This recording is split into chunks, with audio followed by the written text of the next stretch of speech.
नमस्कार। शंखनाद के विशेष साक्षात्कार कार्यक्रम में आप सभी का स्वागत है। आज हमारे साथ है परम भागवती डॉक्टर रमा गोलवलकर जी। ये देश की जानी मानी पत्रकार और लेखिका है।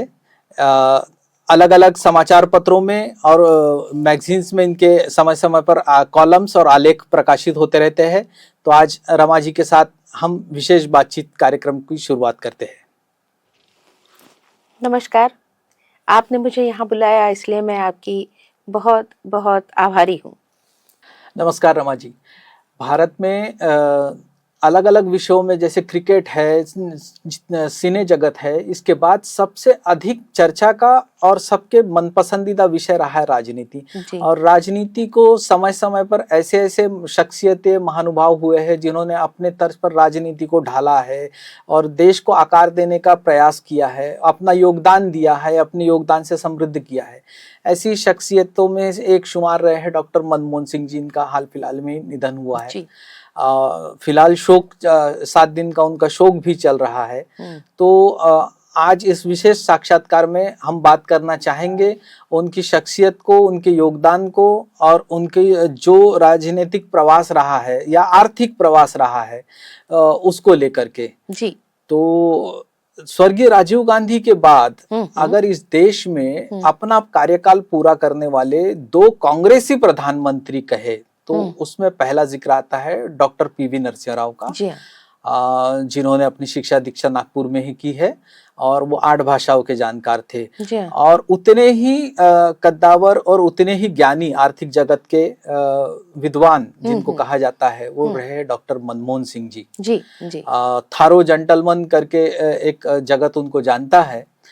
तो आज मनमोहन जी को कार्यक्रम एक साक्षात्कार के शुरुआत में ही श्रद्धांजलि ज्ञापित करते हुए हम उनके कार्य के बारे में, उनकी शुरुआत के बारे में जानना चाहेगी। तो ये कैसा गठजोड़ था उनका कि पीवी नरसिम्हा राव और मनमोहन सिंह जी। मनमोहन सिंह जी की जो पॉलिटिकल यात्रा है, राजनीतिक प्रवास है, वो पीवी नरसिम्हा राव जी के साथ में ही शुरू हुआ है। जी हाँ, जहाँ तक मेरा आकलन है भारत की इस राजनीतिक परिप्रेक्ष्य में जब हम पूरा इतिहास जानने की कोशिश करते हैं तो मैं आपको बताऊं कि स्वतंत्रता के बाद से लेकर 1990 तक का एक कालखंड है जिसमें नेहरू जी हुए, जिसमें फिर लाल बहादुर शास्त्री जी हुए, अपनी इंदिरा गांधी जी हुई, उसके बाद फिर राजीव गांधी जी हुए। और राजीव गांधी जी की निर्मम हत्या के बाद जब कांग्रेस को अपना प्रधानमंत्री चुनने की आवश्यकता हुई तो उन्होंने लगभग संन्यास लेने के लिए, राजनीतिक संन्यास लेने के लिए उत्सुक डॉक्टर पीवी नरसिम्हा राव को अपना प्रधानमंत्री चुना। अब सवाल यह उठता है कि पीवी नरसिम्हा राव जी का खुद का एक शैक्षणिक या जो योगदान इस भारत की पूरी सभ्यता में है वो हमने कभी उसको उजागर करने की कोशिश नहीं की। लेकिन पीवी नरसिम्हा राव स्वयं एक मेधावी छात्र थे और उन्होंने पूरी जिंदगी राजनीति ही की, उसके अलावा कुछ नहीं किया। तो एक मुखर नेता और मुखर वक्ता के तौर पे उनको जाना जाता है। अब सवाल यह होता है कि जब उनको अपना अर्थ मंत्री चुनने की आजादी मिली तो उन्होंने अपने डॉक्टर सरदार मनमोहन सिंह जी को अपना अर्थ मंत्री चुना। कारण क्या था? तो एक बहुत अच्छे ब्यूरोक्रेट थे, यानी नौकरशाही में उनका एक दबदबा था। नौकरशाह में खासियतें क्या होती है? तो उनको नियमों का भली भांति परिचय होता है। नियमों का उपयोग, प्रयोग और विनियोग तीनों किस तरह से करने से नेता या राजनीतिज्ञ जो उनका नेता बना है या फिर जो सत्ता में है वो आराम से छूट सके, ये नौकरशाही को बहुत अच्छी तरह से पता है। नियम पता है, कानून पता है और कौन से समय पर क्या निर्णय लेने से वो घड़ी तो निकल जाएगी, लेकिन उसके परिणाम दूरगामी होंगे, लेकिन उस परिणामों की जिम्मेदारी उस नेता पर नहीं आएगी। ये मतलब जैसे कि वो रस्सी पर चलने वाली बात होती है, या अगर संस्कृत में कहा जाए तो असी धारा, असी का मतलब होता है तलवार, तो तलवार की नोक पे चलने वाली बात होती है, जिसमें वो माहिर थे। और इसीलिए मेरा ये कहना है, मेरा ये आकलन है कि जितना मैंने पढ़ा और जितना लोगों की चर्चा और विश्लेषण सुने, उस सबका एक अपना एक मत बनाने में मददगार साबित होते हैं कि पीवी नरसिम्हा राव जी का जो ये चयन था, वो एक बहुत ही सुलझा हुआ चयन था। इस सुलझे हुए चयन के कारण 1990 के बाद का भारत और 1990 के पहले का भारत, इसमें आपको अंतर नजर आएगा। जी, बहुत अच्छी बात कही आपने। लेकिन जैसे कि अभी मनमोहन सिंह जी के निधन के बाद जो आलेख आए हैं उनको श्रद्धांजलि ज्ञापित करने वाले, उसमें उनको कहा गया है कि वो भारत में जितना भी आर्थिक बदलाव आए, आर्थिक सुधार हुए, उसके प्रणेता माने जाते हैं। तो भारतीय राजनीति में आने से पहले मनमोहन सिंह जी रिजर्व बैंक के गवर्नर थे। कई लोगों के पास में आज भी नोट संग्रही है जिसमें सरदार मनमोहन सिंह जी के हस्ताक्षर है। जी जी, हाँ, एक हाथ नोट हमारे पास भी है। हाँ। तो एक ब्यूरोक्रेट को राजनीति में लाना और उतना फ्री हैंड दे करके सक्सेसफुल बनाना, तो इसको अधिकतर कई राजनीतिक विश्लेषक उसका श्रेय मनमोहन सिंह जी को देते दिखाई देते। कई लोग जो है उसका श्रेय पीवी नरसिम्हा राव जी के चयन को देते हैं। आप कहाँ पाती है इस सारे पूरे समीकरण को? ये समीकरण बहुत ही क्या कह सकते हैं, उलझा हुआ है। जैसे पीवी नरसिम्हा राव सुलझे हुए थे, लेकिन ये समीकरण उलझा हुआ है। मैं इसका आकलन इस तरह से करती हूँ, फिर से कह रही हूँ कि जितना भी मैंने पढ़ा है और जितनी भी चर्चाएं मैंने सुनी है और जितने भी लोगों की राय मशवरे मैंने अपने आप में संजोए हैं, उसके आधार पर अगर मैं कहना चाहूंगी तो सरकार किसकी थी? कांग्रेस की। सत्ता किस नेता के हाथ में थी? सत्ता के मुखिया पीवी नरसिम्हा राव जी थे। जी, तो वो जो सरकार है उस पर पीवी नरसिम्हा राव गवर्नमेंट ऐसा ही कहा जाएगा।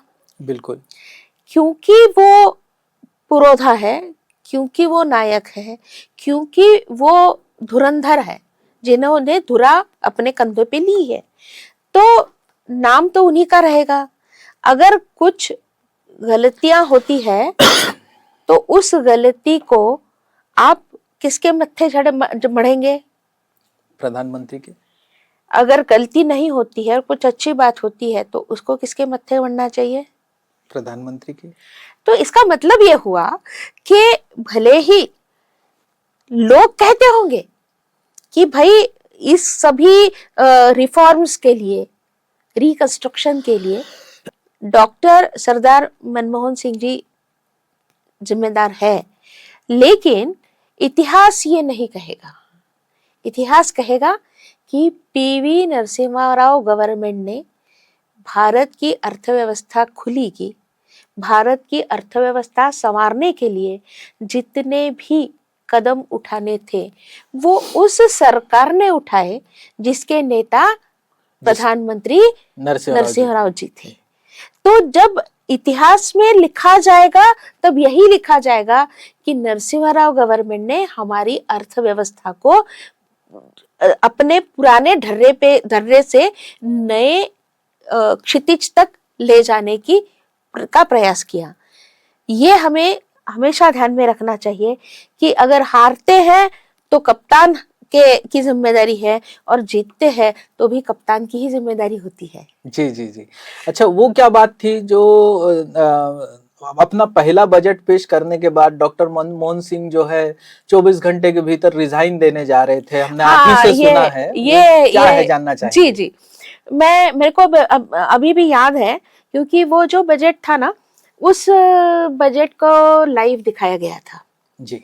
और लाइव बजट में बात ये हुई कि एक एक अजीब सा एक प्रावधान किया गया। 1991 की बात है, राजीव गांधी जी का दुखद निधन हो गया था, उनकी हत्या ही की गई थी। हाँ हाँ। और उसकी सहानुभूति लोगों के मन में थी और उनके लिए, उनके नाम को लेकर, उनका नाम हमेशा रहे, इसलिए कोई एक संस्था हो और उस संस्था के मार्फत समाज की सेवा हो, जरूरतमंदों की सहायता हो और जिन जिन लोगों को आर्थिक विवशता है उन लोगों के लिए भी कुछ काम हो। तो राजीव गांधी जी के नाम से एक फाउंडेशन तैयार किया गया जिसको हम हिंदी या मराठी में प्रतिष्ठान बोलते हैं। इस प्रतिष्ठान के फॉर्मेशन के बाद, वो फॉर्मेशन एनजीओ के तौर पे उसका फॉर्मेशन होगा, लेकिन भारतीय जो न्याय व्यवस्था है या हम कायदे कानून बोलते हैं, उसके तहत इट्स अ एनजीओ, लेकिन उस एनजीओ को भारत के अर्थ संकल्प यानी भारत के बजट से हर साल 100 करोड़ रुपए देने का प्राविधान हमारे तत्कालीन अर्थमंत्री डॉक्टर मनमोहन सिंह ने जाहिर किया। बाप रे। हर वर्ष 100 करोड़ रुपए। अच्छा, ये राजीव गांधी फाउंडेशन के मेंबर कौन कौन थे? अब उसके बाद फिर राजीव गांधी फाउंडेशन बनाया, पहले बजटरी प्रोविजन हुई, उसके बाद वो फाउंडेशन बना और उस फाउंडेशन में उसकी जो अध्यक्षा थी वो राजीव गांधी जी की विधवा सोनिया गांधी जी थी। उसके बाद सुमन जी दुबे थे, उसके बाद पी चिदम्बरम थे, कुछ दिनों के बाद पीवी नरसिम्हा राव जी थे, मोंटेक सिंह अहलूवालिया थे। ये सारे जो दिग्गज आज भी हमको सोनिया गांधी जी के इर्द गिर्द जो दिखाई देते हैं वही सब लोग थे। अब बाद में जाकर के उसमें प्रियंका वाड्रा जी और राहुल जी भी जुड़ गए क्योंकि तब वो छोटे थे, इसलिए फिर उनको बाद में उनको लिया गया। लेकिन अगर हम लोग ये बात देखें तो हमारे देश के प्रधानमंत्री बने, बाद में बने, भविष्य में बने, लेकिन तब वो नेता विपक्ष थे, अटल बिहारी जी वाजपेयी। उन्होंने इस प्रावधान पे बहुत तंज कसे, उनका भाषण सुनने लायक है। और मनमोहन सिंह को पता नहीं एक अपराध बोध हुआ या उन्हें पता चला, उनको लगा कि भाई ये हमने इन्हें क्या कर दिया, ये बात ठीक नहीं है, तो वो उस तंज को ध्यान में रखते हुए जैसे ही बजट प्रस्तुत किया गया, शाम को वो नरसिम्हा राव जी के पास जाने लगे कि मैं अपना इस्तीफा देता हूँ।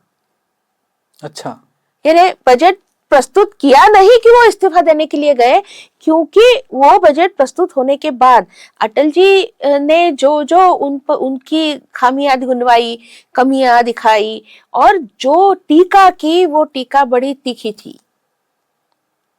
वो आलोचना झेल नहीं जितनी आलोचना हुई वो झेल नहीं पाए, क्योंकि वो ब्यूरोक्रेट थे। उनका वो नेता तो थे नहीं कि भाई आलोचना बहुत आसानी से झेल सकेंगे।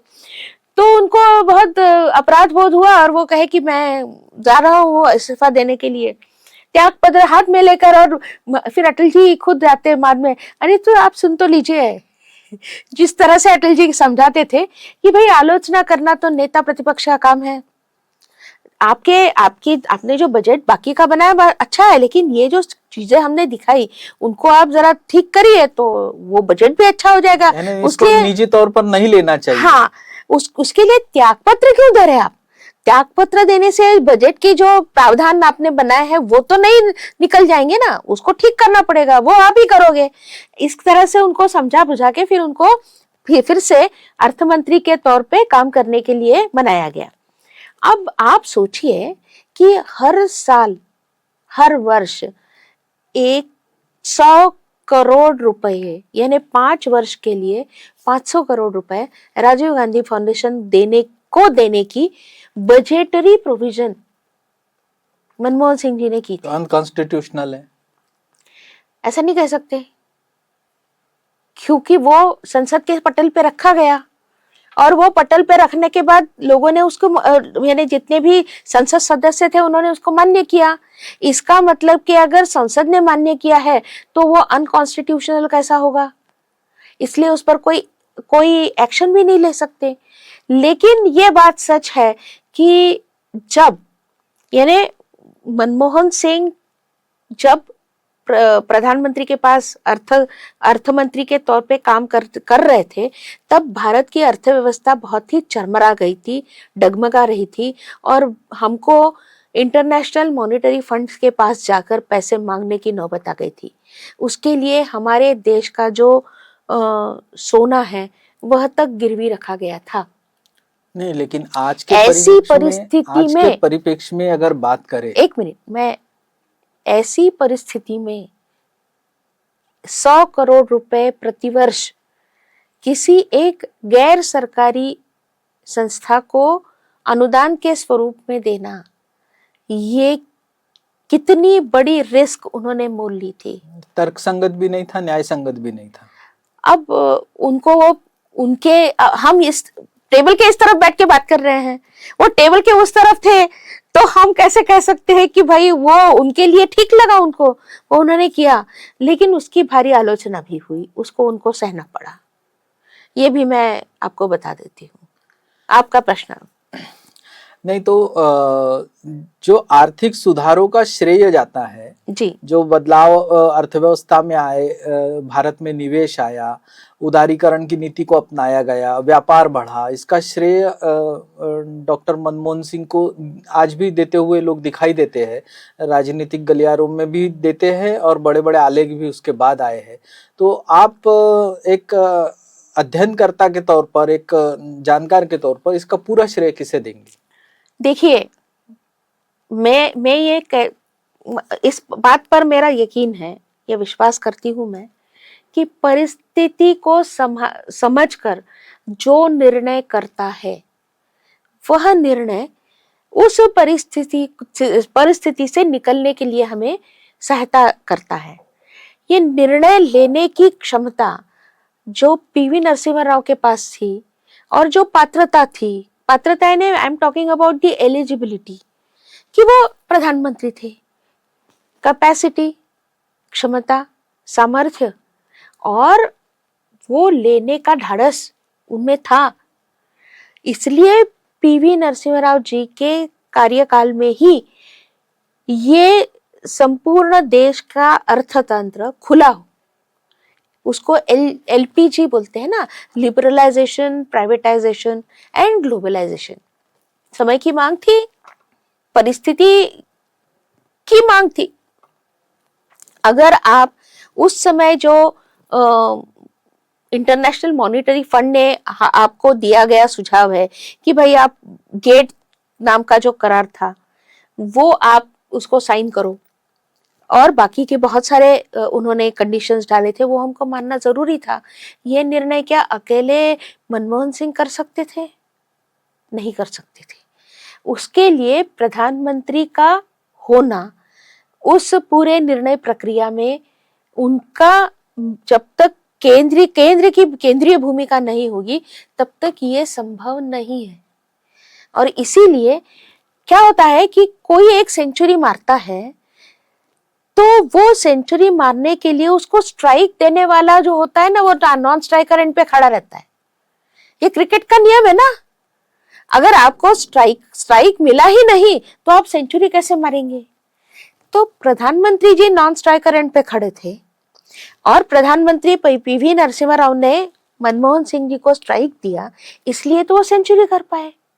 बिल्कुल, मेरा तर्क ये है।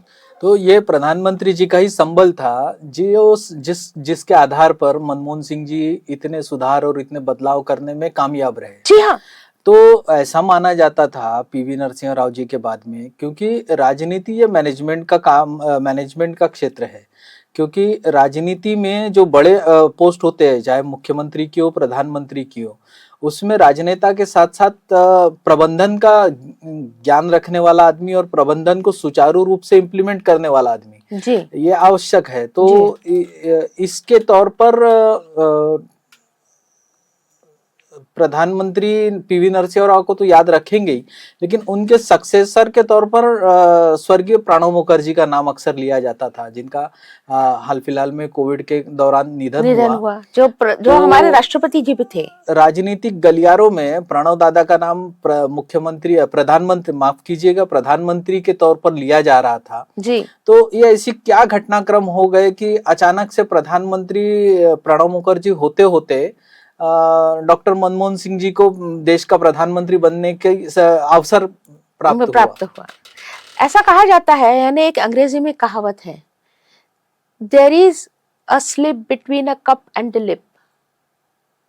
तो आपके यानी होठों तक वो कप आता है, लेकिन आप उसे वो घूंट ले नहीं सकते, क्योंकि वो जो अंतर है उसी में कुछ तो भी हो जाता है। There is always a slip between a cup and a lip. अब क्या होता है कि प्रणव दा के भाग्य में नहीं था प्रधानमंत्री होना, नहीं, प्रधानमंत्री होने की पूरी क्षमता सामर्थ्य उनमें होने के बावजूद वो एक स्वतंत्र व्यक्तित्व के धनी थे। और हम कितनी भी व्यक्ति स्वतंत्रता की बात करें, पॉलिटिकल इंडिपेंडेंस की बात करें, कुछ भी हो, लेकिन राजनीति के गलियारे जो होते हैं वो आपको कुछ अलग ही सबक सिखाते हैं। यानी अपनी क्षमता पर, अपनी बुद्धि पर निर्णय लेने वाला आदमी, अपने मन से, अपने हिसाब से चलने वाला व्यक्ति नहीं चाहिए राजनीति। क्योंकि कोई एक हाई कमांड होती है और उस हाई कमांड को अपने से ऊपर चढ़कर बोलने वाला, अपने से अधिक क्षमता वाला, अपने से अधिक सामर्थ्य वाला, अपने से अधिक शक्तिशाली, अपने से अधिक बुद्धिवंत नहीं चाहिए। वो एक रिजेक्टेड का स्टैंप उस पर लग जाता है। और वही लगा, क्योंकि अच्छा ये लगा, ये हमको कैसे पता चलता है? क्योंकि वो इतने सालों तक राजनीति में होने के बावजूद, सबसे प्रखर नेता होने के बावजूद, उनका अनुभव इन सबसे बेहतर होने के बावजूद अगर वो प्रधानमंत्री नहीं बनते हैं, इसका मतलब कि कोई ना कोई है जो नहीं चाहता कि वो प्रधानमंत्री बने। अब वो कौन है, ये मैं आपको पहेली के रूप में रखती हूँ आपके सामने। अब आप समझ लीजिए कि वो पहेली क्या है। अगर सुलझा सके तो आप अच्छे राजनीति को जानते हैं, भली भांति। अगर नहीं जानते हैं तो फिर ढूंढने की कोशिश करें। डॉक्टर मनमोहन सिंह जी का कार्यकाल पूरा होने के बाद एक 5 साल पहले उनके जीवन पर एक फिल्म भी बनी जी, एन एक्सीडेंटल प्राइम मिनिस्टर। जी हाँ। उस फिल्म को देखने के बाद ऐसा प्रतीत होता रहा है कि उनको कई जगह मजबूर किया गया, उनको ब्यूरोक्रेट्स की तरह ट्रीट किया गया, उनको फैसले लेने से रोका गया। हालांकि सरकार और सत्ता केंद्र इसमें कभी संघर्ष की स्थिति पैदा नहीं हुई, या फिर यूं कहे कि डॉक्टर मनमोहन सिंह जी ने पैदा होने नहीं दी, खूबसूरती से उसे टालते गए। लेकिन नरसिम्हा राव जी के संबल के अलावा, उनके साए से बाहर निकलने के बाद में बतौर प्रधानमंत्री और आर्थिक जानकार नहीं ऐसे कहलाने वाले मनमोहन सिंह जी, जो 10 वर्ष में उन्होंने काम किया, इस कार्य का मूल्यमापन आप किस तरह से करती है? देखिए, मैं बहुत छोटी हूँ इस सब को पर अपनी टिप्पणी देने के लिए, लेकिन फिर भी मेरा जो आकलन है, फिर से कहती हूँ कि कई महान पत्रकारों के द्वारा लिखा गया आलेख या जो कुछ भी डिस्कशंस होते हैं, उस पर मैंने अपना जो एक अनुमान बनाया है या अपना एक जो आकलन बनाया है, मैं ये मतलब उससे मुझे आकलन क्या, मुझे सवाल ही खड़े हुए, उसके जवाब मैं ढूंढ रही हूँ। सवाल क्या है? सबसे पहला सवाल ये है कि एक ब्यूरोक्रेट क्या राजनीति का मोहरा बनाया जाना चाहिए?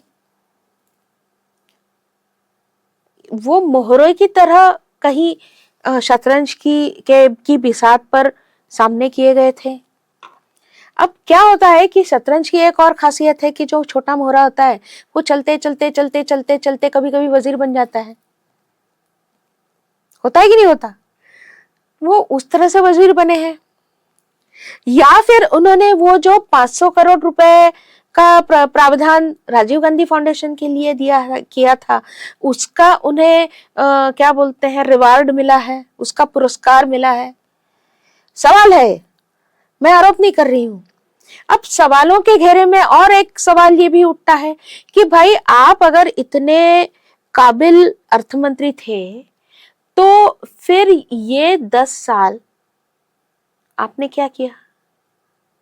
तो इसका मतलब ये हुआ कि आपके प्रधानमंत्री के पद पर आसीन होने के अलावा कोई और एक सत्ता केंद्र था क्या? और था, जो आपको बता रहा था कि आपको डेढ़ घर चलना है, या तिरछा चलना है, या सीधा चलना है, या एक ही घर आगे चलना है। मतलब वो फैसले लेने के लिए आजादी नहीं थी। फैसले लेने के लिए कोई और था, और उसका कार्यान्वयन करने के लिए इनको रखा गया था, क्योंकि कार्यान्वयन करना ये एक ब्यूरोक्रेट का काम है। तो उनको जो काम दिया गया था वो उन्होंने किया, फैसले किसी और ने लिए। उसी तरह से जिस तरह से उनको आजादी दी गई थी अपने फैसले लेने के लिए, तत्कालीन प्रधानमंत्री पीवी नरसिम्हा राव के कार्यकाल में, उतनी आजादी क्या उनको उन 10 वर्षों में नहीं मिली जब वो स्वयं प्रधानमंत्री थे और अपने निर्णय स्वयं कर सकते थे? सवाल है। देखिए, एक अत्यंत चतुर, एक अत्यंत मेधावी और बहुत ही सुलझा हुआ ब्यूरोक्रेट के तौर पे इनका नाम आज भी लिया जाएगा। ये ब्यूरोक्रेट थे क्योंकि उनको कार्यान्वयन आता था, निर्णय नहीं। निर्णय लेने के लिए कोई और था, जिन्होंने कहा आपको बैठना है वो बैठेंगे, आपको उठना है वो उठेंगे। और कई वीडियो क्लिप्स आप लोगों ने देखी भी होगी जो उन्हीं के कार्यकाल में फिल्माई गई थी, और बहुत सहजता के साथ ये काम होता था। ये हमने देखा है कि कोई एडीसी आके कहता था कि आपको इस कुर्सी पे नहीं, इस कुर्सी पे बैठना है, और वो बैठे हुए पंतप्रधान जी उठकर दूसरी कुर्सी पे जाके बैठते थे, और उस कुर्सी पर कोई और बैठता था। चाइना में ओलंपिक्स होते हैं, पंतप्रधान के तौर पर वो नहीं जाते, निमंत्रण किसी और को मिलता है। तो सत्ता केंद्र जो सत्ता में नहीं है ऐसा कार्य कर रहा था, जिसके कारण उनको निर्णय लेने की क्षमता ही नहीं थी। और यह स्पष्ट दिखाई देता है, और अगर दिखाई देता है तो हमें वो मान्य भी करना चाहिए, क्योंकि चक्षुर्वय सत्यम है। हमारे भारतीय परंपरा में यह भी एक कहावत है ना, चक्षुर्वय सत्यम, आंखों से देखा है इसलिए सच है।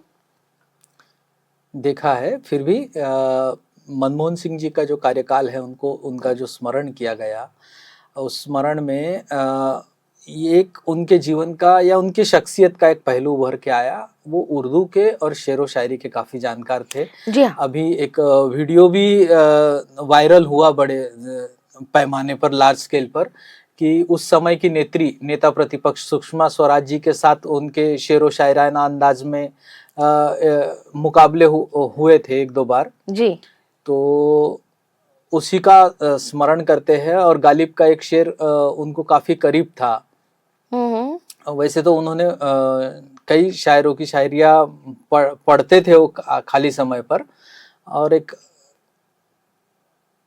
ये न थी हमारी किस्मत के विसाल यार होता, अगर और जीते रहते यही इंतजार होता। यही शख्सियत और यही एक जिंदा दिली और प्रधानमंत्री, जैसे कि रमा जी ने हमको बताया कि नरसिंह राव जी के कार्यकाल में उनसे प्राप्त हुआ संबल, और उस संबल के आधार पर वो जो कुछ तब्दीलियां बदलाव इस देश के लिए, इस समाज के लिए लाते रहे हैं, और एक बतौर आज्ञाकारी ब्यूरोक्रेट वो राजनेताओं के बताए गए रास्तों पर चलते रहे और अपना कार्य ईमानदारी से 10 वर्षों तक निभाया। मैं आखिरी में एक कुछ आप इसमें ऐड करना चाहूंगी। क्या है कि अभी हमारी जो अर्थव्यवस्था है वो उभर रही है, और हम चाह रहे हैं कि आने वाले 2-3 वर्षों में वो विश्व की तीसरी बड़ी अर्थव्यवस्था होगी। लेकिन होता क्या है कि हर एक पड़ाव आने के लिए उसके पहले कुछ तैयारियां आवश्यक होती है। अब थोड़ा सा निगेटिव है, लेकिन हादसा शब्द उसमें नहीं होता, तो ये बहुत ही व्यापक तरीके से हम उस शेर को ले सकते थे। वो शेर है कि वक्त करता है परवरिश बरसों, वक्त करता है परवरिश बरसों, हादसा ये कदम अचानक नहीं होता, एकदम नहीं हुआ करता। तो अगर हमें अब उड़ान भरनी है तो उसकी नींव इन 15 सालों में पड़ी है, ये हमने नहीं भूलना चाहिए। हर एक का अपना योगदान होता है, उसका आकलन, उसका मूल्यांकन हर किसी की अपने अपने तरीके से किया जाता है। एक बहुत ही मृदुभाषी और जिसको हम सभ्य और भद्र, ऐसे व्यक्तित्व को हमने खो दिया है, ये बात हमारे मन में रहेगी। लेकिन उसकी जो उसका जो अस्तर होता है ना, अस्तर मतलब जो लाइनिंग होती है, वो थोड़ी सी मैली है, इस पर भी हमें ध्यान देना चाहिए। जी, हम सब जानते ही है कि वो शेरो शायरी कितनी पसंद करते थे। एक अलग कॉम्बिनेशन है कि प्रधानमंत्री है, राजनेता है, ब्यूरोक्रेट है, आर्थिक मामलों में इतने बड़े विशेषज्ञ है, तो ऐसे आदमी की शायराना तबीयत भी थी। कई बार उनके कार्यकाल में वो प्रधानमंत्री थे और नेता प्रतिपक्ष जो सुषमा स्वराज जी थी, उनकी एक मजाकिया लहजे में कहिए या एक रोमांटिक लहजे में कहिए, एक नोकझोंक या उनकी जुगलबंदी होती थी। जुगलबंदी होती थी। लेकिन अगर पूरा कैरेक्टर मनमोहन सिंह जी को अगर अलविदा कहे हम नए साल के उगते सूरज के साथ उनके पूरे कार्यकाल को, तो गालिब को काफी पसंद करते थे वो।